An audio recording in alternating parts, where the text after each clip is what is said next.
My name is Sophie. I am 26 years old. For 3 years, I loved only one man, Daniel.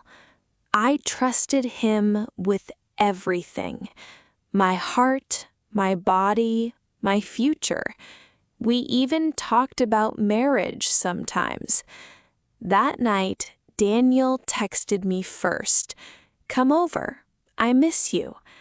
I smiled the entire drive to his apartment. I even bought his favorite wine on the way. But the moment I opened his apartment door, I heard a woman laughing inside his bedroom. My stomach dropped instantly. At first, I thought maybe I misunderstood something.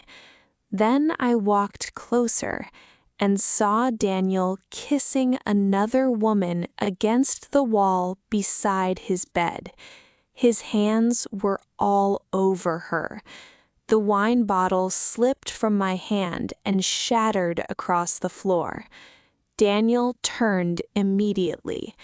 "Sophie, wait!" The woman quickly grabbed her clothes and ran past me without speaking. But Daniel did not look guilty.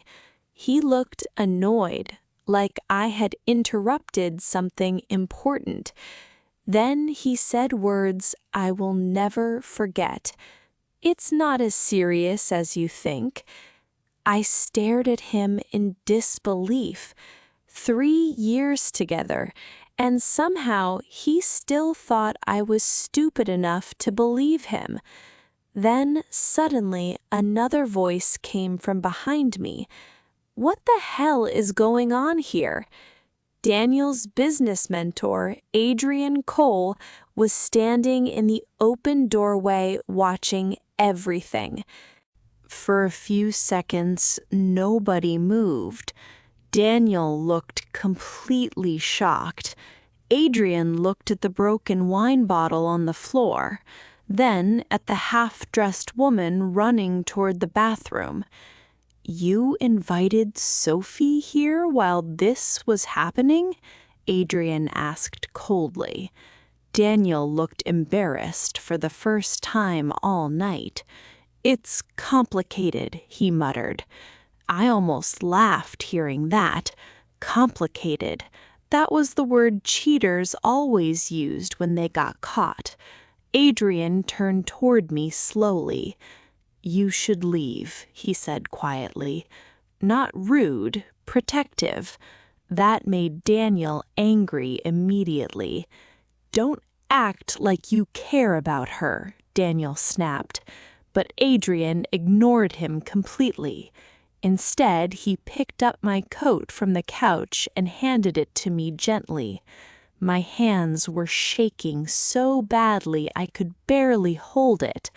Then Daniel suddenly grabbed my arm. "Sophie, stop being dramatic. We can fix this." I stared at him in disbelief. Fix this? Another woman was still hiding inside his bathroom.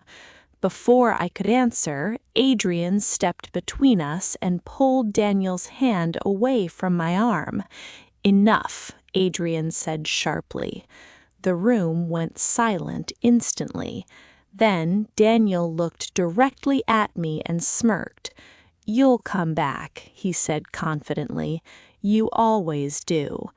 That sentence hurt more than the cheating itself. For the next week, Daniel called me non-stop. I ignored every message. But one night, another text appeared on my phone. Not from Daniel, from Adrian. "Did you get home safe?" Such a simple question. But Daniel had stopped asking things like that a long time ago. I stared at the message for almost a minute before replying. "Yes, thank you." That should have been the end of it. But 2 days later, Adrian invited me to a business dinner with several clients. at least get a free meal from this terrible situation," he joked. I almost said no. Then I remembered Daniel's face the night he cheated on me. So I agreed. That evening, Adrian picked me up himself. When I stepped into his car, he looked at me quietly for a second. Then he smiled slightly. "You look better tonight." My chest tightened unexpectedly. During dinner, Adrian stayed close beside me the entire night, and for the first time since the cheating, I actually laughed again. Then suddenly I felt someone staring at me.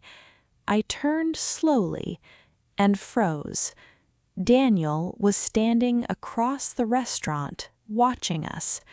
His jaw tightened the moment Adrian placed his hand gently on my lower back. Then Daniel walked straight toward our table. Daniel stopped pretending after that night. Now he called me constantly, texted me constantly, even showed up outside my apartment twice. But I ignored him. And honestly, watching him lose control felt good. A few days later, Adrian invited me to a private company party at a hotel rooftop. The city lights looked beautiful behind him. Every woman there watched Adrian when he walked past, and for the first time, Daniel watched me the same way. Jealous, angry, desperate. The entire night, Daniel kept staring at us from across the rooftop bar, especially every time Adrian touched my waist or leaned close to my ear while talking. Then, later that night, rain suddenly started pouring across the rooftop. People rushed inside, laughing, but Adrian and I stayed near the empty balcony. For a moment, everything became quiet. Rain, city lights, his hand slowly touching my face. "You deserve better than him," Adrian said softly. My heart started racing instantly. Then I kissed him, hard, not because I was drunk, not because I was lonely, because I wanted Daniel to finally feel pain too. And he did, because the second I opened my eyes, I saw Daniel standing near the glass doors watching us, completely shattered. After the rooftop party, Daniel completely lost control. Now he showed up everywhere, outside my work, outside my gym, even outside Adrian's office building, watching us. One afternoon, Daniel cornered me near my car. "You think he actually cares about you?" he snapped. "You're just revenge to him, too." I tried walking away. Then Daniel grabbed my wrist hard enough to hurt. Before I could react, another hand suddenly pulled him away from me. Adrian. His face looked colder than I had ever seen before. "Touch her again," Adrian said quietly, "and you're done working for me." Daniel froze instantly, because Adrian was not only his mentor, he controlled Daniel's entire career. For the first time since the cheating, I saw real fear in Daniel's eyes. That night, Adrian took me back to his apartment. Rain hit the windows softly while we sat together drinking wine. Neither of us spoke much. Then Adrian touched the bruise forming on my wrist gently. Something inside me broke after that. I kissed him again, slower this time, more real. Adrian pulled me onto his lap carefully while his hands moved around my waist, and for the first time in weeks, I forgot Daniel even existed until Adrian's phone suddenly vibrated beside us. One message from Daniel: "You stole my girlfriend. Now watch me ruin her." The next morning, Daniel ruined everything. He posted photos of me and Adrian online. The rooftop kiss, us leaving Adrian's apartment, even the bruise on my wrist. His caption said, "Cheaters always expose themselves eventually." My phone exploded with messages immediately. Friends, coworkers, strangers. Daniel wanted everyone to believe I betrayed him first, but he made one mistake.